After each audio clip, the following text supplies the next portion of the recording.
Welcome back to Innovation NEO.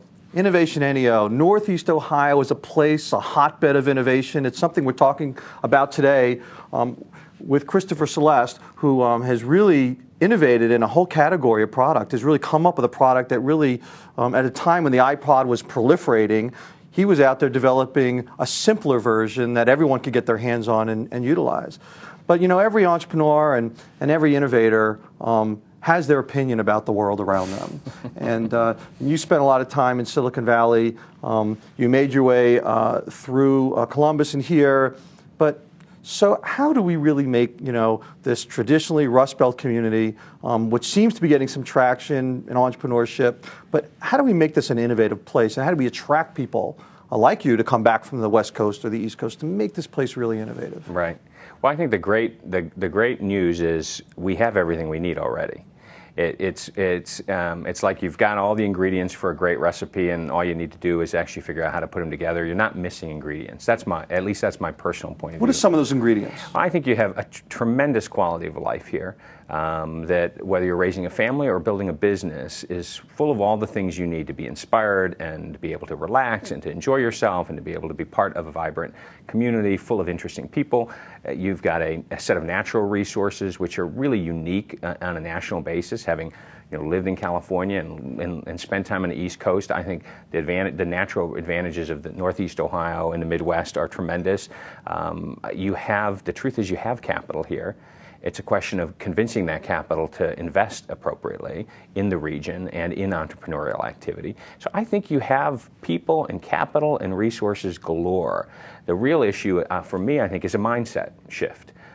It isn't about going and getting something we don't have. It's about using what we have differently. And that's really what innovation is about as well. It's about looking at something and solving it in a different way. So how do you shift? How do you make that? Is it mind shift for the average person here, or the nonprofits that are helping businesses grow, or is it the investors? Like, where's the mindset? Well, I think if we oversimplify for a second and you say look at two groups of people: those who have ideas, who are trying to take them to market, and those who have the potential to help them take it to market. And in the first are, let's just say, entrepreneurs, generally speaking. But it could be anybody. It could be a researcher at the clinic. It could be anybody. Anybody with an idea who's trying to take it to market. The other set are, capital and institutional players, government bodies, all those players who can help provide support and assistance to them, and fellow entrepreneurs, actually. I think the mindset shift is, one we've talked about previously, which is, how do you go from seeing the world as the set of tangible things that have value to recognizing the value in intangible things? And so you give two examples. I mean, I think the example I used earlier was the difference between the wind turbine, the piece of technology, and the wind, right? I view all the power in the wind. The turbine captures it, yes, and so you have to build a technology that can capture all that. But what you're really capturing is all the power in that intangible, unseen, invisible force, the wind. And I think that is what the region doesn't recognize, that we have an entrepreneurial class here, some of whom already know they're entrepreneurs, and some haven't yet discovered it, like myself 5 years ago, who, if you unleash them, would be a powerful force. And what the region has to do is figure out how to build the turbine that helps capture that, and to encourage those folks to do what it is they do. Right now, I think the region spends so much time looking at, do you have some physical product already? What's your pedigree? Have you done this 3 times before? Do you have a network of relationships? Even what school did you go to? Things that really don't matter. And when you look at the difference between a Silicon Valley and a Northeast Ohio, it's how they see the value of an asset like talent or tenacity or the ability to tell a story and create gravity around an idea. One of the things that we're doing at Nortech in partnership with Magnet is looking at small to mid-sized manufacturers and trying to help them innovate. Mm-hmm. So you've grown up not grown up, but you created your own entrepreneurial venture. You were around a lot of the bigger companies when you're down in Columbus. But any recommendations to mid-sized companies who have been doing the same thing for years but want to get out of that as opposed to just the entrepreneurial world? Well, I think there's real truth in the notion that you either reinvent yourself or somebody else is going to reinvent and eat your lunch. I mean, I just think that there's a natural human sort of trait which says once you've figured out how to do something successfully, you stop and you just keep doing it and you maximize it. But the reality of the marketplace today, the market dynamics are moving so quickly that you can no longer afford to do that. You can't build a company, set up your assets, and say, okay, for the next 20 years, I'm going to take advantage of what I just built. You have to either constantly be reinventing yourself, or you're going to be punished by the marketplace for that. And I think that is another piece of the mindset shift that sits on the entrepreneurial class. They have to understand that when they build their businesses, they have to build them capable of changing rapidly. So I'd say to those companies, you may have a way that works today. It may have worked for you for the last 5 years. But if you aren't busy figuring out how to reinvent yourself right now and taking the risks and looking for partners who will help you do that, you will be punished by the marketplace eventually. I say when I'm doing teaching or when I was coaching people that there's always more than one right answer, even to the simplest questions. I mean, in the ad agency business, I used to use an exercise where you'd ask a group of people, what's half of 13? And people would always say, well, half of 13 is 6.5. Maybe somebody would say 6.5. And I said, well, half of 13 is also 1 and 3. 1/2 is the 1 and 1/2 is the 3. Draw it as a Roman numeral and cut it in half, and it's completely different. It's THIR and TEEN.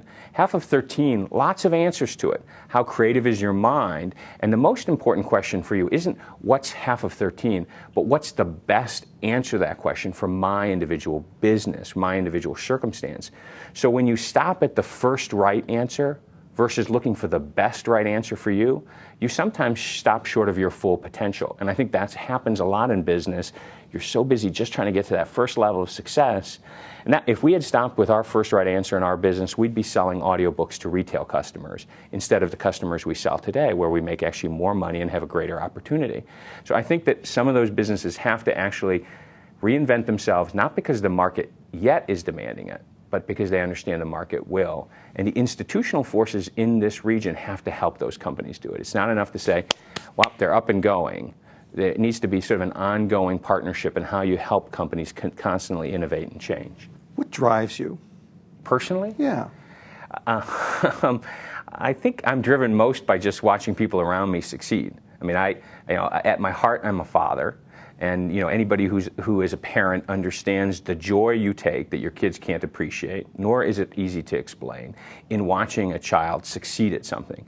You get nothing for that success other than the pleasure of being sort of in its presence.